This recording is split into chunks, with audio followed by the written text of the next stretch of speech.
Now, your latest headlines and 7 First Alert forecast from 7 Action News. Sponsored by Henry Ford Health System. All for you. Good evening, I'm Dave Llewellyn. Here are your news headlines. An Ecorse man is going to prison for a hit and run that killed a little boy in southwest Detroit. A judge sentenced 28-year-old Stephen Williams to 10 to 30 years. He struck and killed 8-year-old Brandon Starks, who was crossing Fort Street to go to a park back in April. Williams took off and police arrested him days later. He pleaded guilty to charges that include reckless driving causing death. Williams apologized for the tragedy today during his sentencing.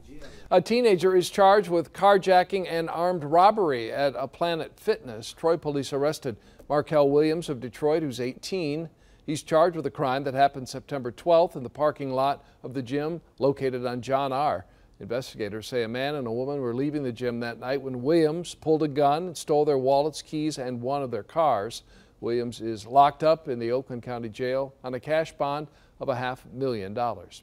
Here's meteorologist Kevin Jeans now with a check of your 7 First Alert forecast. Hey Dave, thanks a lot. Tonight the winds are going to be getting lighter as colder air moves in across southeast Michigan. Lows tonight around 50 degrees. Some of the suburbs may be in the upper 40s tomorrow morning. Then tomorrow afternoon, high of just 65 degrees. We're going to have some cloud cover in the morning, decreasing clouds in the afternoon. And then Sunday, chilly again in the upper 40s near 50 degrees, a high of 70 and mostly sunny. Temperatures will be in the 70s next week. A chance of rain by Monday night through the day Tuesday. Dave?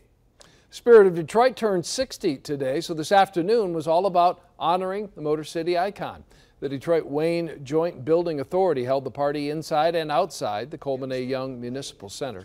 The event had guest speakers, a Spirit of Detroit band performed. A special poem was also read in honor of the city and the people who live here. The Spirit of Detroit was commissioned by the authority back in 1955 and was dedicated in September of 1958.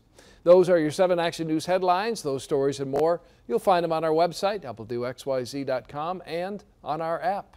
Have a great night. These have been your latest headlines and 7 First Alert forecast from 7 Action News. Sponsored by Henry Ford Health System. All for you.